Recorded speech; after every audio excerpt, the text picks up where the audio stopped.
এমন একজন মানুষ যার নামের মধ্যেই লুকিয়ে আছে আলোর প্রতিশ্রুতি।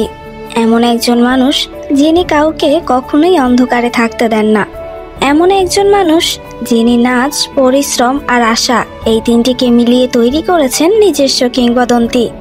আজ আমরা কথা বলবো বিটিএস এর সেই সদস্যকে নিয়ে, যিনি শুধু একজন শিল্পী নন, অনেকের জীবনে সত্যিকারের হোপ। তিনি হলেন জেহোপ, দ্য স্টোরি অফ জাং হোসেওক। গোয়াংজু, সাউথ কোরিয়া, 18 ফেব্রুয়ারি 1994 একটি সাধারণ পরিবারে জন্ম নিল জাং হোসেওক। শৈশবে হোসেক ছিল খুবই উজ্জ্বল, খেলাধুলা প্রেমী এবং সবসময় অ্যাক্টিভ একটি বাচ্চা। সে টেনিস খেলতো, এমনকি একটি টুর্নামেন্টে ব্রোঞ্জ মেডালও পেয়েছিল। কিন্তু তার জীবনের আসল যাত্রা শুরু হয় যখন সে প্রথমবার নাচের প্রতি ভালোবাসা অনুভব করে। স্কুল বা শখ নয়, হোসেক সত্যি সত্যি নাচে বাঁচত। দিনের পর দিন, বছরের পর বছর সে গোয়াংজু মিউজিক একাডেমিতে কঠোর প্রশিক্ষণ নেয়। স্ট্রিট ডান্স গ্রুপ নিউরনের সদস্য হয়ে আন্ডারগ্রাউন্ড স্টেজে জিতে নেয় মানুষের মন। 2008 সালে একটি বড় নাচ প্রতিযোগিতায় সে প্রথম স্থান লাভ করে। এটাই ছিল তার জীবনের প্রথম অর্জন। কিন্তু নাচে সফলতা পেলেও তার ভিতরের স্বপ্ন আরো বড় ছিল।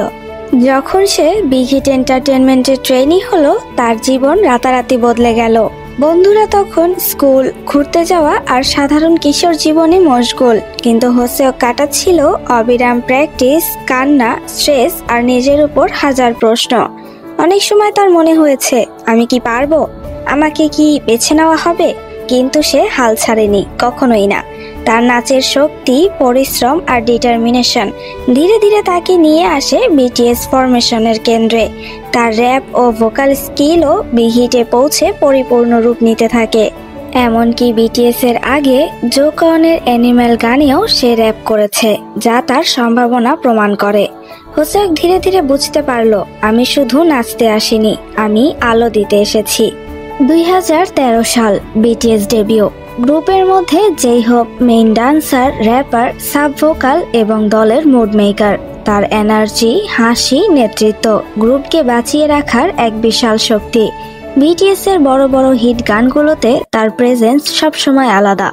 বয় Meets Evil, just dance, outro, ego, এসব সোলো ট্র্যাক প্রমাণ করে স্টেজে জেহোপ হলো পিওর ফায়ার। হোসেক তার নাচ দিয়ে বিটিএসকে করলো একটি ওয়ার্ল্ড ক্লাস পারফর্মিং গ্রুপ। তার পজিটিভ অ্যাটিটিউড, ডিসিপ্লিন এবং স্মাইল ভক্তদের চোখে তাকে বানিয়েছে বিটিএস এর হোপ। 2 মার্চ 2018 জেহোপ রিলিজ করলো তার প্রথম মিক্সটেপ হোপ ওয়ার্ল্ড। এটি শুধু একটি অ্যালবাম নয়, এটি ছিল তার রং, তার পৃথিবী, তার মন। হোপ ওয়ার্ল্ড বিলবোর্ড 200-এ #38 পর্যন্ত উঠে এসে প্রমাণ করে J-Hope is not just a dancer, he is a full artist.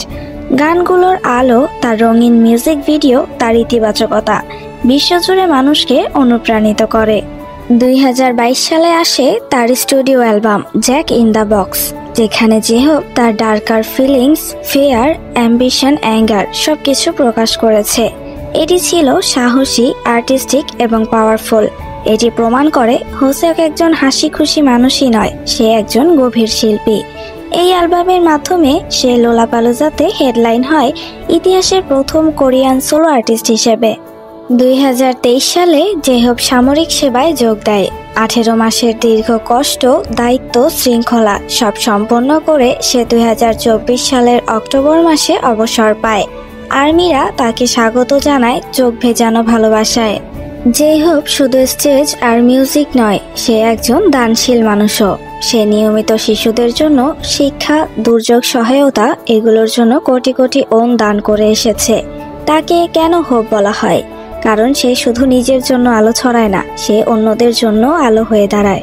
Guangzhou এর ছোট একটি ছেলে, নাচ ভালোবাসা একটি কিশোর, যে আজ কোটি মানুষের হৃদয়ে আলো ছড়ায়। এটাই জেহোপের গল্প, এটাই Jung Hoseok, the hope of BTS, the hope of army, the hope of millions. Thank you for your watching. Stay inspired, stay hopeful.